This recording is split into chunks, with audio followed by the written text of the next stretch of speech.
when I saw the reaction many of my third world compatriots had after the recent barrage of news regarding the US government releasing information about unidentified flying objects, or whatever they're called nowadays. I confess I felt a little proud. You see, when the story broke out regarding weird things in the skies, that turned out to be balloons, by the way, and that there would be new government investigations on the subject, both UFO aficionados and people who normally don't care about this stuff got excited, especially in the United States. But the majority of comments made in my country revolved around how that story was one more smokescreen in a long list of smokescreens to distract Americans from real domestic and international issues. Issues that could be solved, but aren't, because the rich wouldn't benefit from it. Simple as that. But while it is true that almost everywhere, not only in the US, the rich and powerful trick the rest of the population into being preoccupied with unimportant and invented questions, according to some philosophers, even the important issues in an ultimate sense are things humanity got into to keep itself busy so that it won't think about the most pressing problem there is. Like everything else, this issue can be summarized when we answer the question, what is going on? For instance, when it comes to deceptions perpetrated by the rich and powerful, like lying to the public about a particular issue, we can answer the question, what is going on, by stating that those who own society feel they can profit somewhat from a made-up narrative. Again, simple as that. However, let's say we could get rid of the kinds of deceptions and distractions that benefit a few at the expense of most. We could then tackle and maybe solve real problems instead of made-up ones. Still, according to some thinkers, these real problems and their respective solutions are part of a never-ending chase we got ourselves into because we are never satisfied with our existence and don't want to face a horrific reality. But no matter how hard we try, that reality creeps in. As humanity advanced from rural societies to the age of industry, it left backbreaking labor behind and took on either backbreaking and alienating jobs in factories or soul-crushing jobs in offices. Mankind can treat diseases that used to kill most people before they could grow old, but humans are now exposed to other deadly diseases. One can think of the cliché about how, as humanity progresses throughout history, it creates solutions that engender new problems in a race that has no finish line. So, even if we could create utopia, barring some type of magical technology that would turn us into an unmoved mover type of god, we would still be born, live our lives, encounter positive and negative states, and die. In an ultimate sense, then, the question, what is going on, is an existential question.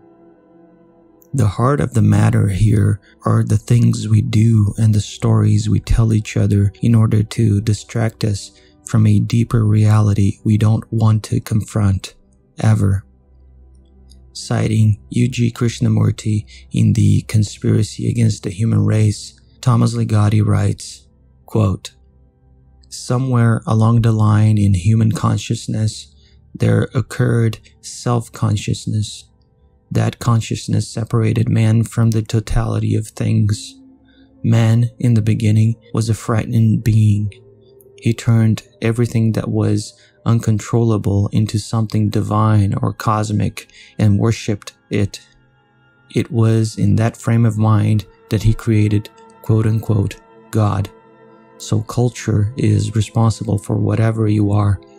I maintain that all political institutions and ideologies we have today are the outgrowth of the same religious thinking of man. The spiritual teachers are in a way responsible for the tragedy of mankind." Unquote. The totality of things that Krishnamurti talks about is nature. According to Karl Marx, humans are a product of material nature. Therefore, humanity depends on nature in order to exist, and to do that, it modifies nature to suit its needs and thrive. This is not wrong, but it's a rather descriptive and dry account. Albert Camus, in his turn, famously described humans as being able to recognize the meaninglessness of existence and how absurd everything is. It goes a little deeper, but while recognizing our predicament, Camus proposes we endure this lack of cosmic justification even in the face of life's intrinsic horrors and finality. But Pater Wessel Zappa had a different take, one that dispensed with proposals of submission to an existence filled with never-ending pursuits and fake meanings. Like Yuji Krishnamurti and Emile Cioran for that matter, for Zappa, humans are the product of blind evolution through natural selection, and our evolutionary advantages, our self-reflecting consciousness and intelligence, became a hindrance to us. In his essay, The Last Messiah, Zappa writes, quote, "Whatever happened, a breach in the very unity of life, a biological paradox, an abomination, an absurdity, an exaggeration of disastrous nature. Life had overshot its target, blowing itself apart. A species had been armed too heavily by spirit made almighty without, but equally a menace to its own well-being. Despite his new eyes, man was still rooted in matter, his soul spun into and subordinated to its blind laws. And yet, he could see matter as a stranger, compare himself to all phenomena, see through and locate his vital processes. He comes to nature as an unbidden guest, in vain extending his arms to beg conciliation with his maker. Nature answers no more. It performed a miracle with man, but later did not know him. He has lost his right of residence in the universe, has eaten from the tree of knowledge and been expelled from paradise. He is mighty in the near world, but curses his might as purchased with his harmony of soul, his innocence, his inner peace in life's embrace." Unquote. Zappa compares our biological maladaptation to a prehistorical deer that was thought to have gone extinct because of its oversized antlers. Natural selection had favored those individuals with larger antlers. They reproduced more, creating a tendency for ever larger antlers. This, however, became a hindrance to that species, as our deep, reflective consciousness would later become a hindrance to us. With our oversized minds, we realized that we were separate from the totality of things, that we were alone, with no larger meaning other than to survive, with no one coming to our rescue. So we have been fabricating stories and occupying our time ever since the separation occurred. The advantage granted to us by nature turned out to be a curse. Realizing their lot, humans are exposed to a feeling of cosmic panic, as Zappa calls it. Our species, however, has learned to limit the content of its consciousness, and so, for the most part, we don't see our predicament, and we don't panic. Human consciousness was able to create mechanisms to limit itself, to make itself unaware that humans are ephemeral beings who suffer for nothing more than to carry the species forward in time, like every other animal it consumes.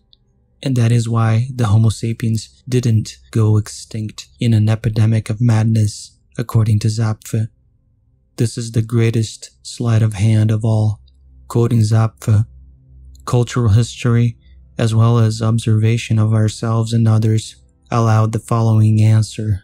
Most people learn to save themselves by artificially limiting the content of consciousness. Unquote.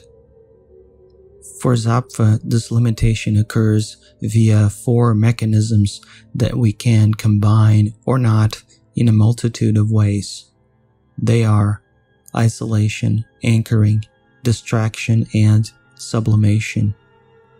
Isolation occurs when we don't think or speak about it to ourselves or others, be it through active effort or not.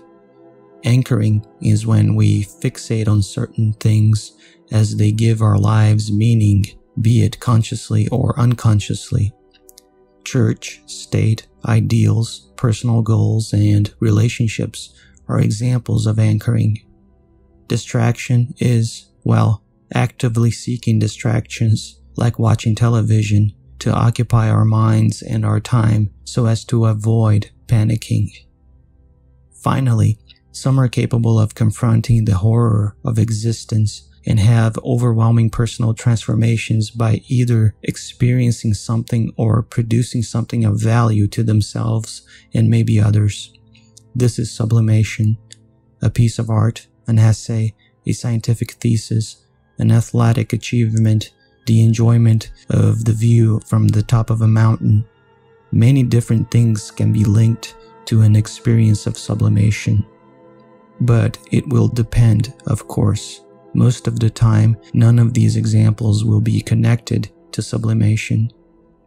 Zappa ends The Last Messiah by stating, through the mouth of the eponymous character, that we should cease reproducing and leave the unending chase forever, since it's all for naught, and the chase has great costs, including the cognitive cost of having to limit our consciousness to prevent us from despairing. This is his ethical prescription. Quote, "Be infertile and let the earth be silent after ye." Unquote. But, of course, right after speaking these words, the life-denying Messiah is murdered by a mob led by pacifier makers and midwives. And so ends Zappa's essay.